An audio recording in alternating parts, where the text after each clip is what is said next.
బంగ్లాదేశ్ బాగుపడుతుందా? అసలు ఎందుకు ఈ పరిస్థితి వచ్చింది? మన సాయం తీసుకున్న దేశం, మనకు సన్నిహితంగా ఉన్న దేశం, మనం కష్టాలున్నప్పుడు ఆదుకున్న దేశం ఇప్పుడు మనపైనే కత్తులు దూస్తోంది.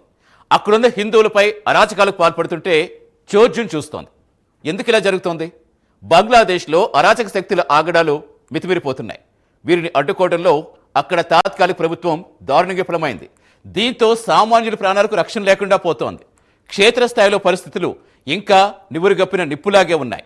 మైనార్టీలే టార్గెట్గా అల్లరి మోకలు రెచ్చిపోయే అవకాశాలున్నాయనే ఆందోళన కూడా కలిగిస్తున్నాయి.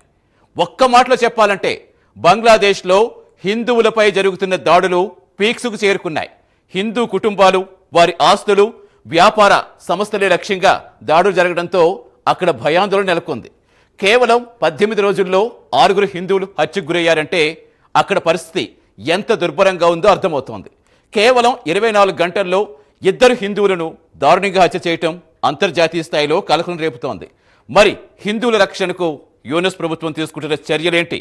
అక్కడ చోటు చేసుకుంటున్న పరిణామాలు భారత్ బంగ్లాదేశ్ల సంబంధాలపై ఎలాంటి ప్రభావం చూపించే అవకాశం ఉంది?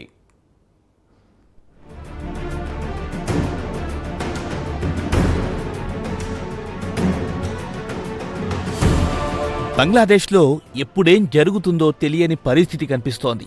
ఈ సోమవారం రాత్రి నర్సింగ్ది జిల్లాకు చెందిన మణిచక్రవర్తి అనే కిరాణా వ్యాపారిపై గుర్తు తెలియని దుండగులు దుకాణంలోకి చొరబడి పదునైన ఆయుధాలతో అతడిపై దాడి చేశారు. స్థానికులు ఆయన్ని ఆసుపత్రికి తరలించగా చికిత్స పొందుతూ కన్నుమూశారు.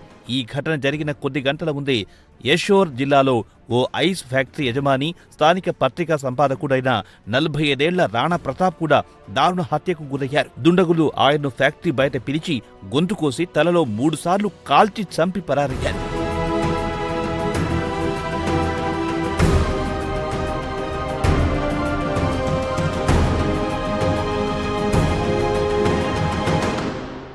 హసీనా ప్రభుత్వం పడిపోయిన తర్వాత మహమ్మద్ యూనూస్ నేతృత్వంలో తాత్కాలిక ప్రభుత్వం ఏర్పడింది. ఆ తర్వాత బంగ్లాదేశ్లో మైనార్టీ హిందువుల పరిస్థితి మాత్రం ఘోరంగా తయారవుతోంది. హదీ హత్య తర్వాత బంగ్లాదేశ్లో మత ఛాందసవాదులు స్థానిక హిందువులను లక్ష్యంగా చేసుకుని వారి ఇళ్లను, ఆస్తులను ధ్వంసం చేయడం మొదలెట్టారు.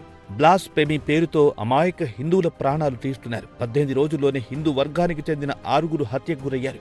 వరుసగా జరుగుతున్న ఈ దాడులు యాదృచ్ఛికంగా జరిగినవి కావని, ఒక పద్ధతి ప్రకారం హిందువులను లక్ష్యంగా చేసుకుని చేస్తున్న హత్యలని హిందూ సంఘాలు ఆందోళన వ్యక్తం చేస్తున్నాయి.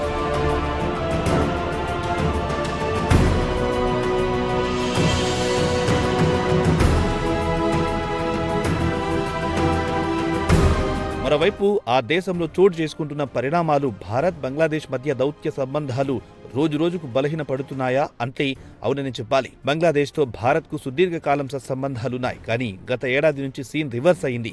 విద్యార్థుల నిరసనలు, హింసాత్మక ఘటనలు, షేక్ హసీనా దేశం వదిలి పారిపోవడం, ఆమె భారత్లో తలదాచుకోవడం లాంటివి 2 దేశాలకు మధ్య దూరాన్ని పెంచాయి. దానికి తోడు తాత్కాలిక ప్రభుత్వాధినేత యూనూస్ కూడా భారత్తో కంటే పాకిస్తాన్తోనే ఎక్కువగా స్నేహాన్ని కోరారు. పాకిస్తాన్తో కలిసి బంగ్లాదేశ్ కుట్రలు చేస్తోందని తెలుస్తోంది. ఇవన్నీ ఒకెత్తైతే 2 దేశాలకు మధ్య ఉన్న బంగాళాఖాతంలో కవ్వింపు చర్యలకు పాల్పడుతూ భారత్ను రెచ్చగొడుతోంది. మరి ఈ పరిణామాలు ఎటు దారి తీస్తాయో చూడాలి.